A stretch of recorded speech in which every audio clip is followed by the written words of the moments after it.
Today. Welcome to the First Unitarian Church of Providence, where we strive to love beyond belief.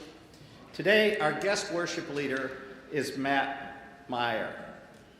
Matt is a lifelong Unitarian Universalist with a long background as a musician and worship leader in Unitarian Universalist congregations. He lives in Boston, but travels as an itinerant leader, bringing the good news of Unitarian Universalism to hundreds of congregations across the country. He serves as Director of Operations for Sanctuary Boston, a contemporary UU worship community that centers music and ritual. Sanctuary Boston's worship band has just released an album of original UU music that will be available at his table after worship today in the atrium.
We now go into our time of greeting. Let us make sure that all in the meeting house are greeted far and near. Peter?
Now, where's that?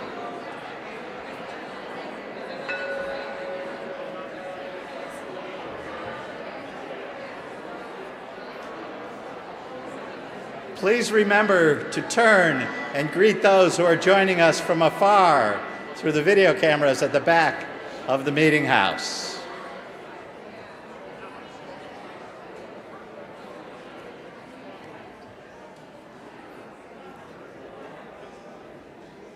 Please join me in the words of our chalice lighting as printed in your order of service. This light burns also in our hearts, and it lights our path towards harmony, justice, and hope for all. Last Sunday, the youth of our congregation introduced us to a sung version of our covenant, as written by Asa. And once again, Asa will be leading us in singing this new version, or this different version of our covenant. Oh boy. Okay, great. Hi everyone. I forgot that I was going to have to do that. I played this on a guitar last time, and what I have with me is a bass, so that's what's happening this time. Okay, so the words to your covenant are in the order of service. Who was here? Who was not? Sorry. Who was here last week? Great. Who was not here last week? Oh, okay. All right, great. You're going to learn a song really quick. It's called the First You Covenant Song, and I wrote it, and also you all wrote it, in a way. It goes like this. So the first line is, "We, the members of the First Unitarian Church of Providence, Providence." Everyone try that. 1, 2, ready, and...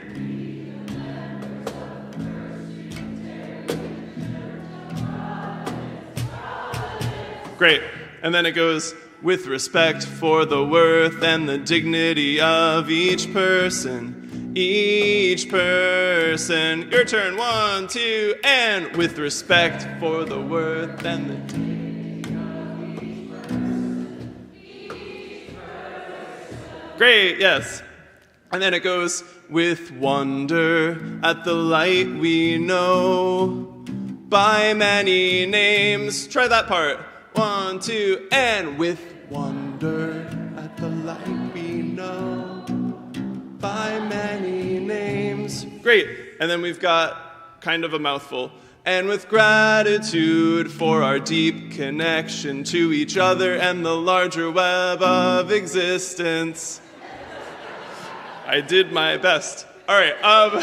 Ready? 1, 2, 3. "And with gratitude for our deep connection to each other and the larger web of existence." There's like a 2 missing, but that's how it goes.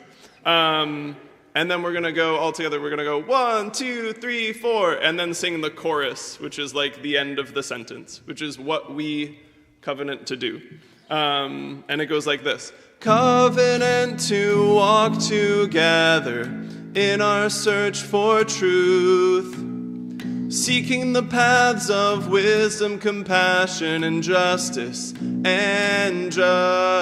Try it. "Covenant to walk together in our search for truth, seeking the paths of wisdom, compassion, and justice, Got it? All right. Let's try the whole thing. Yeah? Cool. Okay. Seems fine. All right. Can we do the 4 chords up front? 1, 2, 1, 2, 3, 4.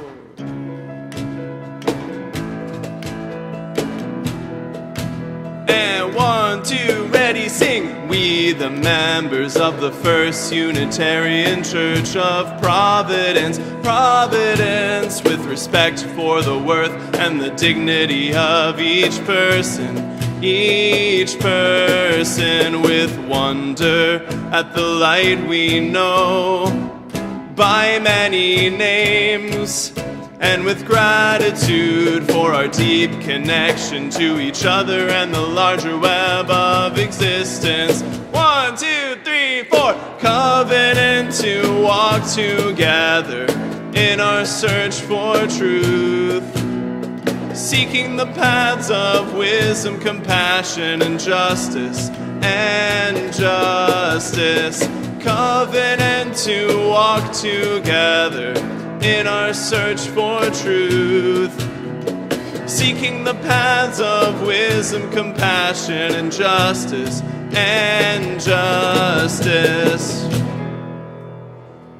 Good job, good job, good job, good job.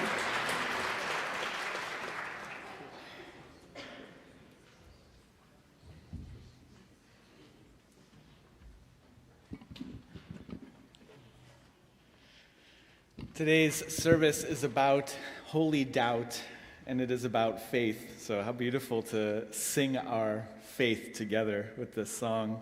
In my congregation, Sanctuary Boston, we have a saying, which is we're going to start with some singing, and we're going to end with singing, and in the middle, mostly what we're going to do is some singing. So we're off to a good start here today. Our reading this morning, our opening words, come to us from Enfleshed Liturgies. Let's take a deep breath. Take a moment to be present here in this space made holy by your presence. Before the burning bush of this world, asking us to love all of its holy but hurting ground, come. Come with whatever seed of faith you can muster. Listen. Listen for the voice of God thundering softly in your depths. Listen with your hunger. Listen with your hurt. Listen with your heart and all of its wisdom cultivated over time in the company of others. These are the soils from which God calls us to blossom and to bloom, to bear fruit that nourishes, and to grow our future together with care. This tending requires courage, but it is not a sacrifice. Just let yourself unfold in the direction of shared flourishing.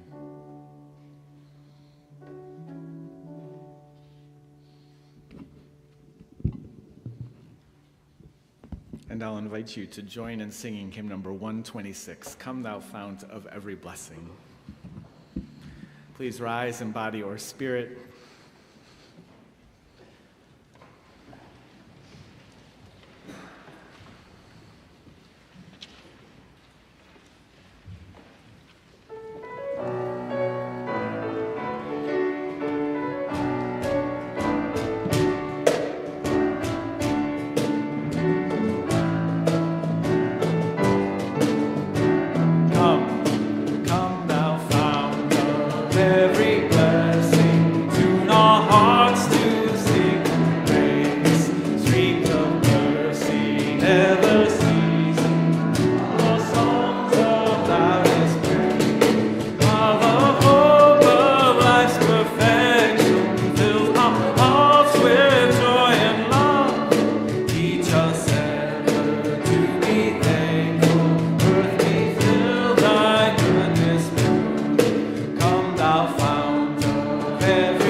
with thine aid, O fount of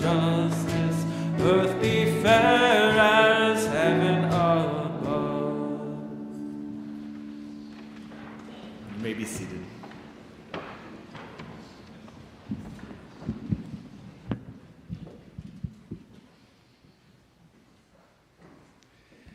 Peter, would you help me with joys and sorrows?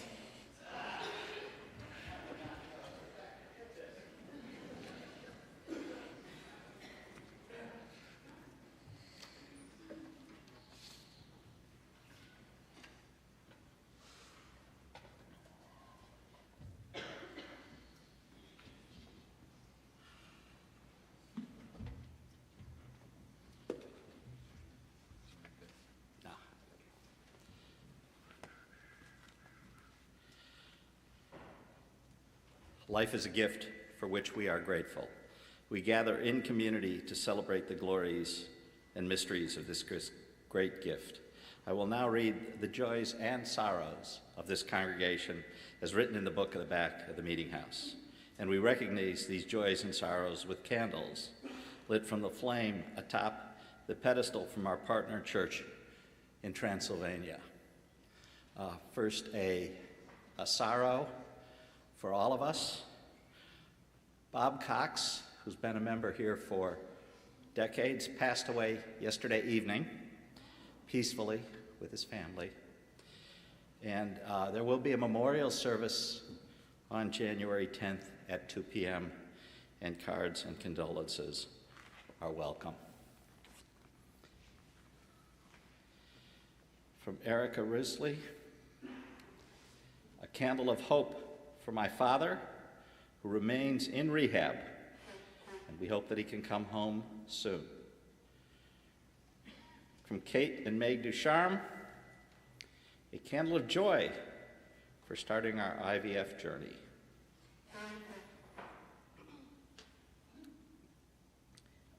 A candle for my wife as she deals with surgery this week for what should be a minor issue.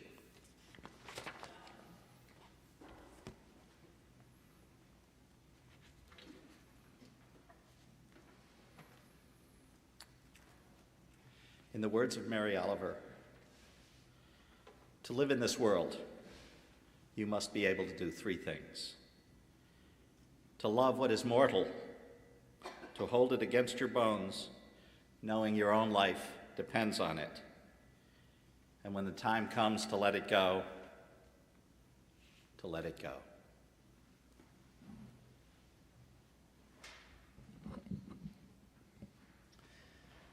There is a truth beyond our knowledge, beloveds. There is compassion beyond our pain. There is a spirit burning brighter, and there is a love to guide our way. I'll invite you to join me in this prayer, which is a song. It goes like this.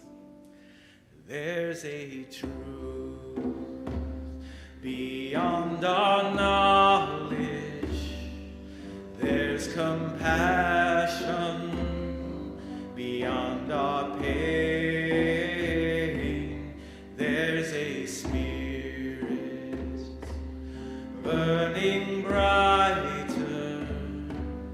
There's a love to guide our way. Let's try that. There's a truth. There's a truth beyond our knowledge, beyond our knowledge. There's compassion. There's compassion beyond our pain, beyond our pain. There's a spirit. There's a spirit burning brighter, burning brighter. There's a love. There's a love to guide our way, to guide our way. O persistent love, deliver me from assuming your mercy is gentle. Pressure me that I may grow more human, not through the lessening of my struggles, but through an expansion of them that will undam me and unbury my gifts. Deepen my hurt, until I learn to share it, and myself openly, and my needs honestly. Sharpen my fears, until I name them and release the power I have locked in them, and they in me. Accentuate my confusion. Until I shed those grandiose expectations that divert me from the small, glad gifts of the now and the here and the me. Expose my shame where it shivers. Crouched behind the curtains of propriety, until I can laugh at last through all my common frailties and failures, laugh my way toward becoming whole. There's a truth. There's a truth beyond our knowledge, beyond our knowledge. There's compassion. There's compassion beyond our pain, beyond our pain. There's a spirit burning brighter, burning brighter. There's a love to guide our way, to guide our way. Deliver me from just going through the motions and wasting everything I have. Which is today a chance, a choice, my creativity and your call. O persistent love, let how much it all matters pry me off dead center. So if I am moved inside to tears, or sighs, or screams, or smiles, or dreams, they will be real and I will be in touch with who I am. And who you are. And who my sisters and my brothers and my siblings are. Amen. Amen.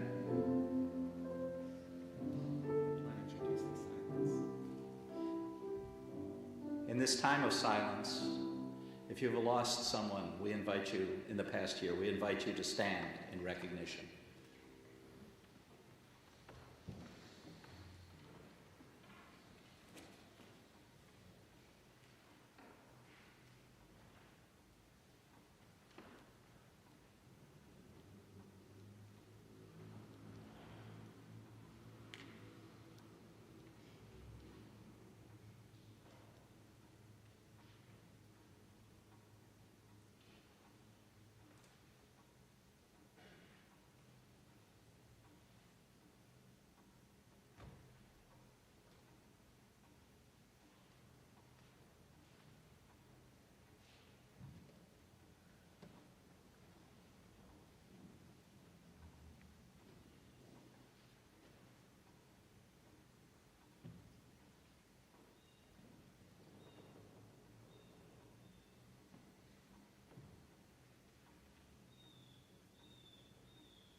There's a truth. There's a truth beyond our knowledge. Compassion. There's compassion beyond our pain, beyond our pain. There's a spirit.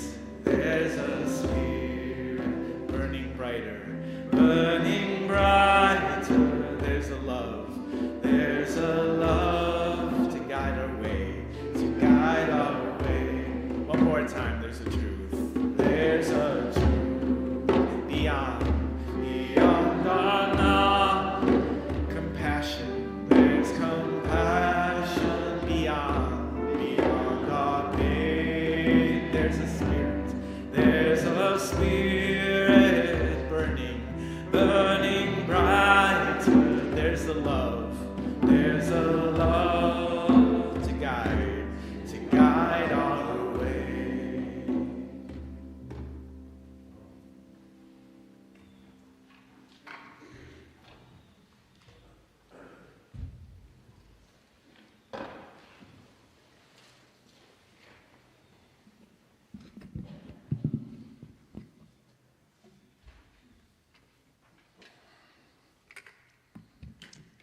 I should say that for all of our singing today, I invite you to do it in whatever way your spirit needs. So if the words elude you and you'd want to just hum along, that's okay. That's just as good. And if what you need this morning is to just sit in silence and soak in the sound of the room without singing at all, that's okay too. That's just as good. And if what you need to do is rock out like you are alone in the car with your radio, and try out some new harmonies and dance in the aisles, that is just as good. In my congregation, I often say our band is good at making hymns sound like pop music and pop music sound like hymns. And this is one of our favorites that was arranged by one of our band members. My life flows on in endless song, above earth's lamentation. I hear the real, though far off hymn, that hails a new creation.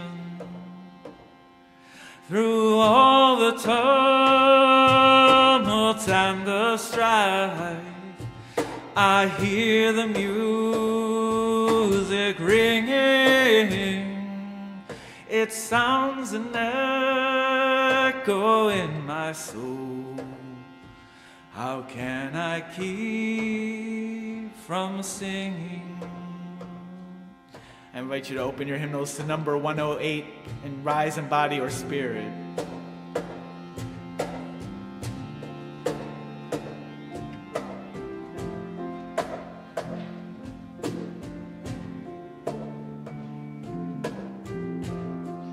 My life flows on in endless song, above earth's lamentation.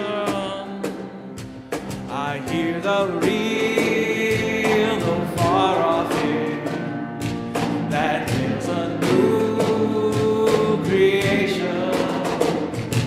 For all the tumult and the strife, I hear the music ringing. It sounds an echo in my soul. How can I keep from singing? What though the tempest round me rolls? I know the truth it liveth. When though the darkness round me goes, song in the night begins. No stone can shake my inmost calm, while to the rock I'm clinging.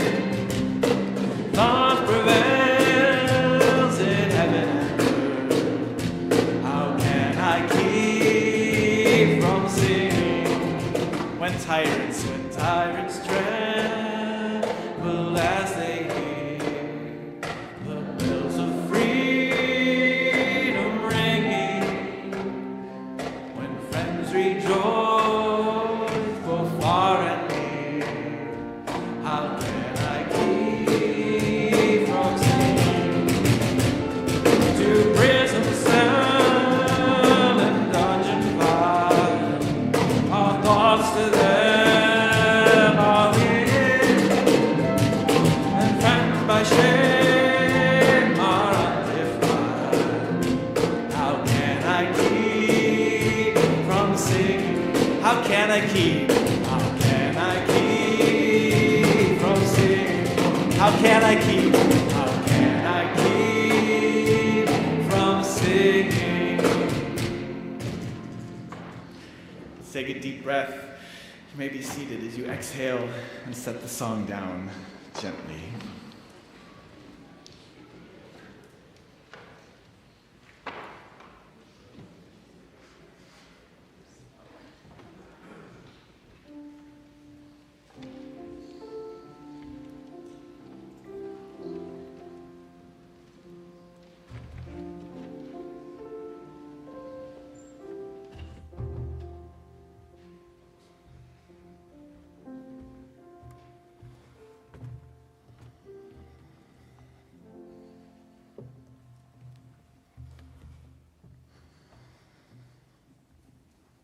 This is my first time using a secret passageway to get to a pulpit.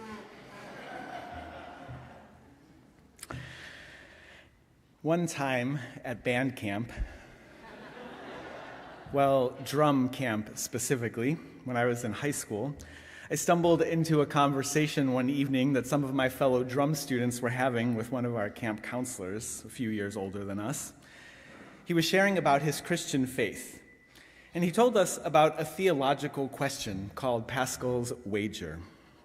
The thing to know, some of you are familiar, the thing to know about Pascal, for those of you unfamiliar, is that he was a theologian and he had the idea of this wager. That's about it. What he said was, God is either real or not real, and you either believe in him or not. And it was a him. So the smart thing to do is to believe in God, because you avoid the risk of hell if he is real. And if he isn't, well, no one's going to heaven or hell anyway, so nothing gained, nothing lost. Essentially, by believing, you have a chance at avoiding hell. But by not believing, you are rolling the dice on risking a zillion years of suffering. Now, this question didn't quite convince me to believe in God at the time. It was just something I did not feel in my heart, but I secretly did struggle with it for years. Despite my atheism, the logic of the question seemed so sound to me. It seemed like it was the more rational choice to believe. Now, I felt a spiritual atheism that certainly makes space for mystery and awe and divine interdependence, but atheism nonetheless. And so for years, I secretly struggled with Pascal's wager. I secretly struggled with my question, unable to admit my doubt out loud to anyone else, or even to myself, really. It was over a decade later that I finally spoke my doubt out loud. I was in the kitchen one evening doing dishes with housemates and discussing theology like you do. I said it out loud.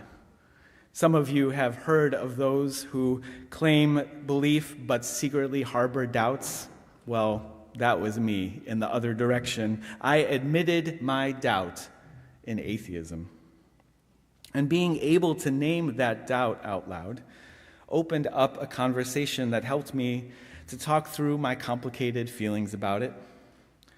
And it was in that conversation that I realized you could place this same wager on any religion, really, or any idea of God. The choice was never only whether to believe in a specific kind of Christian God or not. The choice could be between any of 1,000 versions of God in 1,000 different belief systems. And I realized that evening washing dishes that the most strategic choice then, the rational choice in fact, would be to believe in whichever God threatens you with the worst violence for non-belief. Friends, if every God says to you, believe in me or else, the one to pick is the one whose or else is the most terrifying, right? That seems obvious. That way you have the best chance at avoiding the worst version of hell. Perhaps, I hope it goes without saying, this is no way to be religious. It's no way to run any kind of life. Any God who would treat heaven as a bribe for the faithful few is no God of love, and no God worthy of our praise.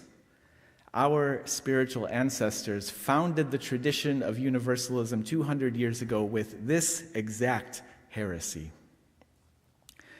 I will always remember, though, the moment in my 4th grade religion class, where I attended private school, when my teacher told us that the Bible made it clear that only 144,000 people would get into heaven.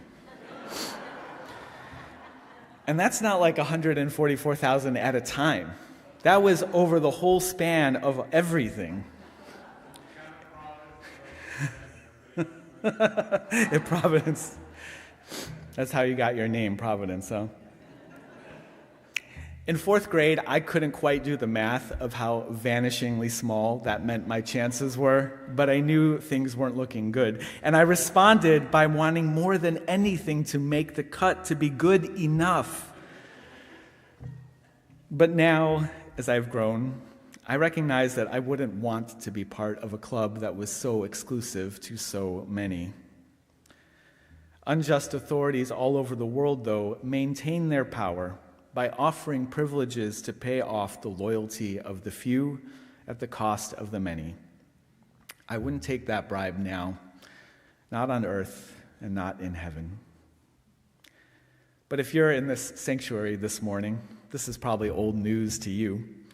Not many people even visit a Unitarian Universalist congregation without having already rejected at least the traditional idea of hell.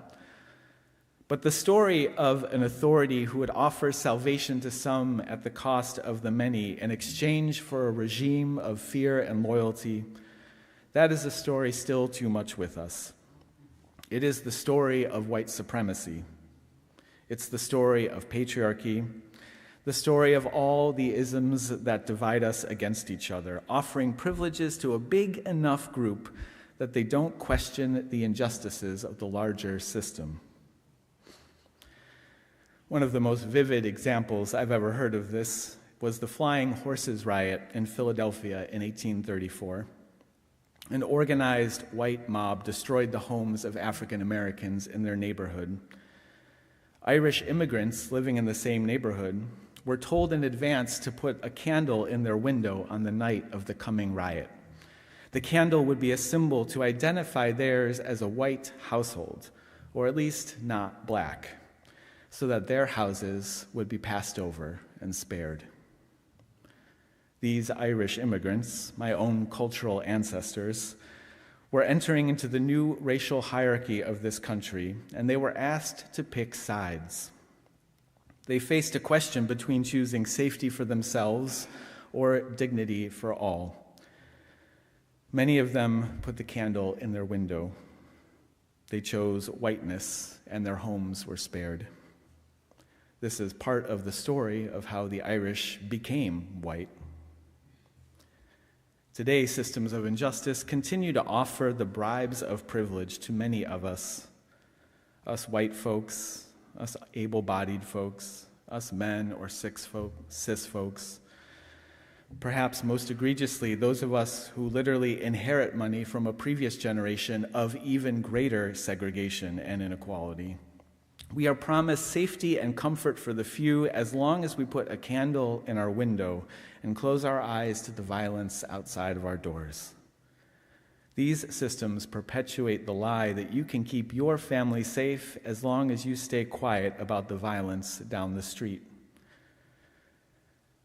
Before I had admitted my doubt in atheism, I struggled for so many years with Pascal's wager, not because I had the wrong answer, but because it was the wrong question. Beloveds, don't just doubt the religious answers that some people give you. Doubt the questions. Doubt the questions when they are meant to control us. Doubt the questions that don't begin with love. Doubt the questions that are meant to divide us, particularly the so-called saved from the unsaved, or the documented from the undocumented. Now, you all are probably familiar with many of the major religious traditions around the world. But I want to tell you this morning about a religious tradition that is as old as any of them and global as all of them. The ancient religious tradition of holy doubt. And in fact, I want to tell you about 3 traditions of holy doubt. The first one goes back at least as far as Anaxagoras, whose name I have practiced saying all week long. He was the first person in history to be indicted in court for atheism in 467 BCE. His crime was that he had seen a meteorite fall to the earth, and after finding that stone on the ground, he theorized that maybe the stars and the planets in the sky up in the heavens might actually just be fiery orbs of metal and rock, rather than gods traversing the skies back and forth. For this, he was indicted.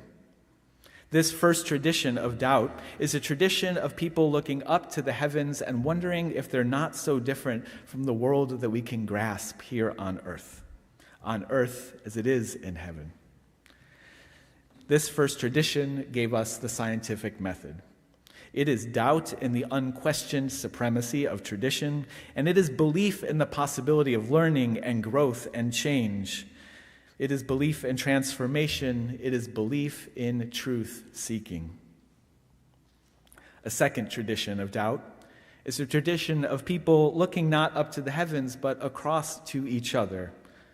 Learning from others across cultures and traditions can wonderfully lead us to second-guess our old narrow assumptions about the world. This tradition goes back at least as far as Xenophanes, who was also Greek, but traveled all over the ancient world. And the more he traveled, the more he noticed that the Greek gods back home seemed so Greek.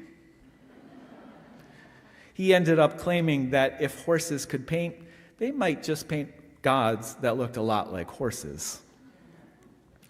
This second tradition is the tradition of cross-cultural engagement that invites us to see the world through another's perspective. It is the basis of every movement for peace that recognizes the inherent worth and dignity of others, even far away, even those who may seem different from us. It is doubt in the stories we once have taken for granted, and it is belief in the experience of those who are different from us. It is belief in diversity, equity, and inclusion. And the third tradition of holy doubt is the sacred tradition of questioning unearned and unjust authority. And for this last one, let's go to the Bible itself. As an adult, I have come back to the Bible not to take it literally, but to take it seriously. And I love that the religious tradition of doubt is alive and well in Scripture. On several occasions in the story of Exodus, God gets angry with the infidelity of the Israelites. And he tells Moses, "Get out of the way. I'm going to destroy the whole lot of them." But Moses, God bless him, Moses doubts God's decision, and he stands in the way against genocide. First, he appeals to God's more loving nature, and God agrees and changes his mind. But I love that when it happens again, Moses appeals to God's delicate ego and fragile masculinity.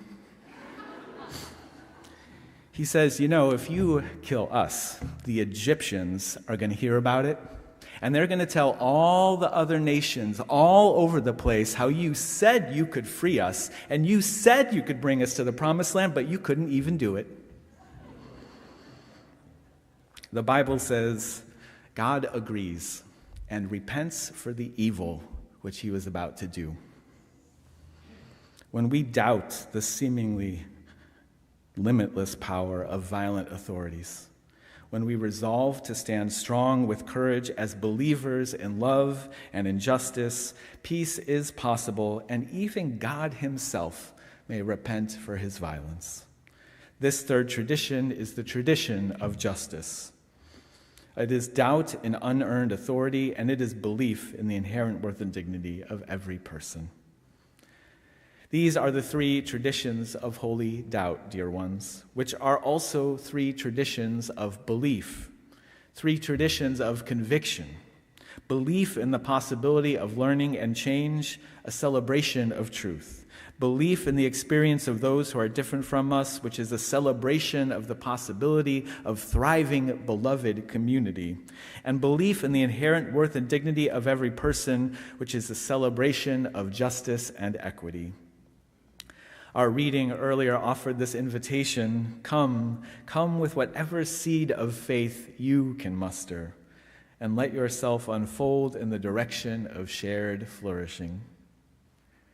Beloveds, whatever your understanding of God or the divine, we Unitarian Universalists have inherited these religious traditions of holy doubt and these traditions of faith, these traditions of courage and of shared flourishing.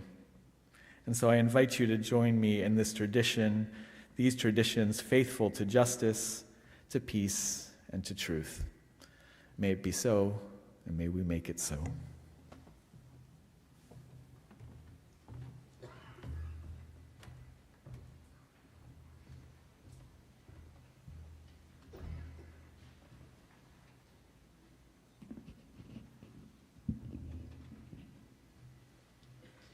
We have been warmed by fires which we did not build, and we have drunk at wells which we did not dig, and we have gathered in fellowship in this space, which is far older than any of us here assembled. But it is in this space that we create and recreate that which bonds us to one another. We pass our collection baskets to make a community expression of thanks for our many blessings, those we have witnessed and those to come. And as noted in your order of service, we have entered the modern age, and you may donate by text from your mobile device. As always, thank you for all that you give and all that you do and all who you are.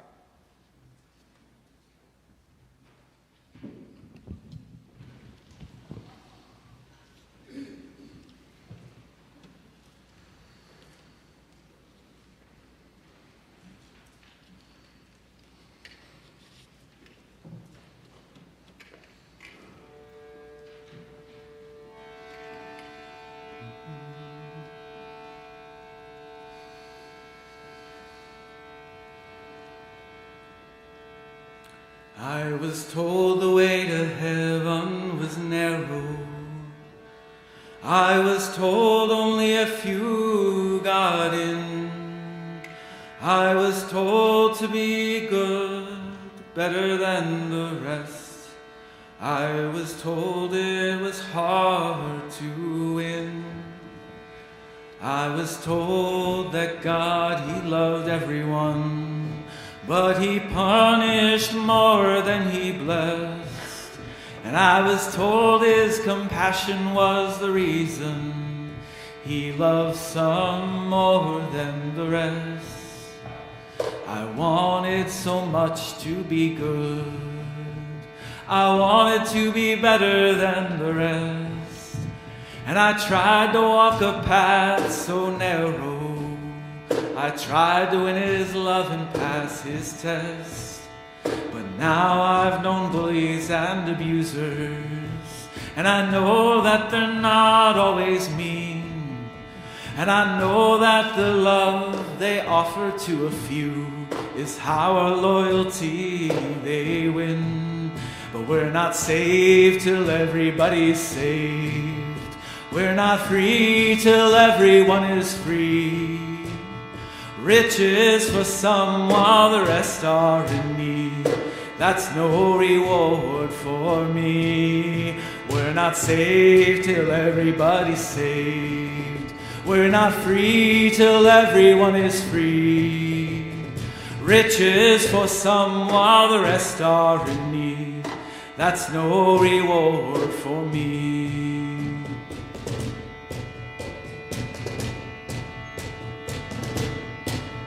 Now I know the answer to their wager. Would I vow myself in loyalty to the God of the few, to the tyrants of fear? Well, that's no question for me. Don't just doubt their rules and regulations. Be sure to doubt their questions as well. And doubt their declarations, all that are meant to divide. Doubt their questions meant to control.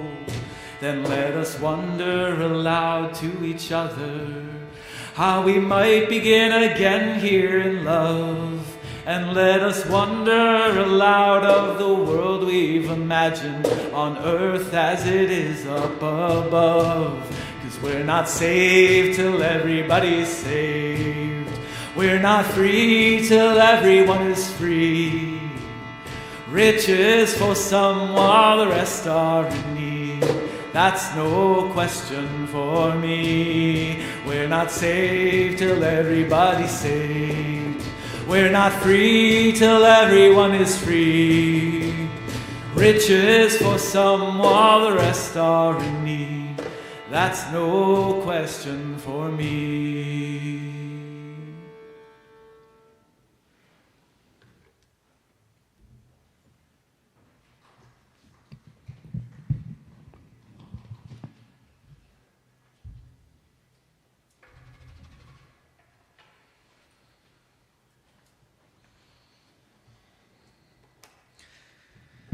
Our closing song has become an anthem of the climate justice movement written by my friend Rabbi Shoshana Friedman.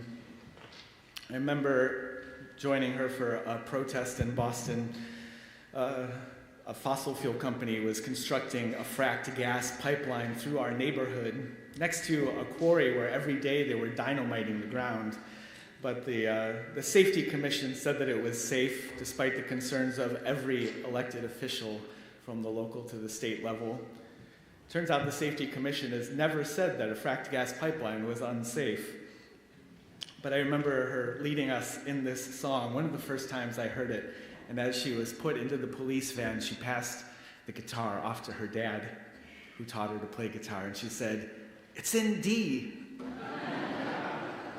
And the song continued, even as we were carried off by the police one by one. The song says, "The tide is rising, and so are we." Pete Seeger used to say, a good song helps us remember what we are fighting for. Won't you help me sing this one? And I think this is a good kind of song that helps us look at the crises of our time honestly and face them directly and address them together. I invite you to rise in body or spirit. It goes like this. The tide is rising, and so are we. The tide is rising, and so are we. The tide is rising, and so are we. This is where we are called to be. This is where we are called to be. Let's try that. The tide is rising, and so are we. The tide is rising, and so are we. The tide is rising, and so are we. This is where we are called to be. This is where we are called to be. The land is holy, and so are we.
We have the following invitations to support and participate in the life of this congregation.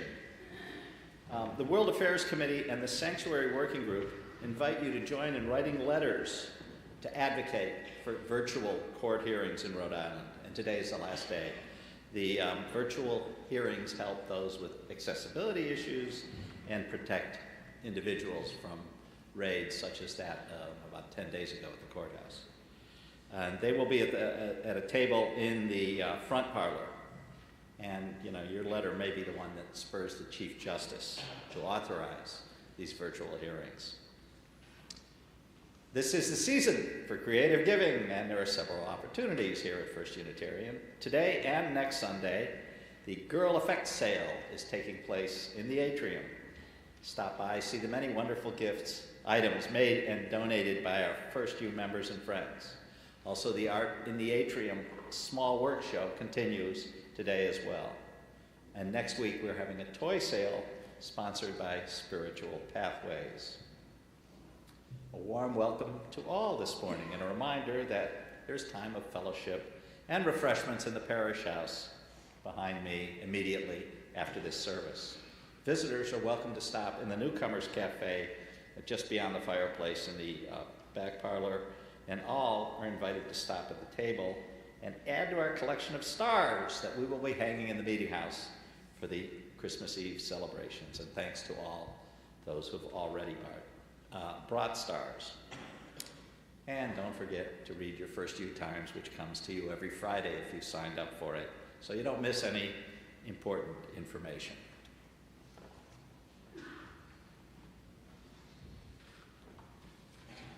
I invite you to join me in reading the chalice extinguishing printed in your order of service. We carry the flame of peace and love.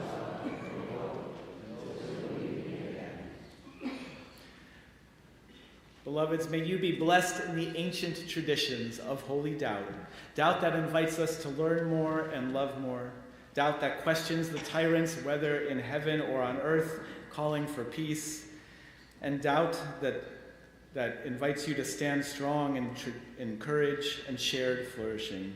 And may you go also with that seed of faith, faith in truth, faith in peace, and faith in justice. Go in love and go and be blessed as you are each a blessing to others. Amen.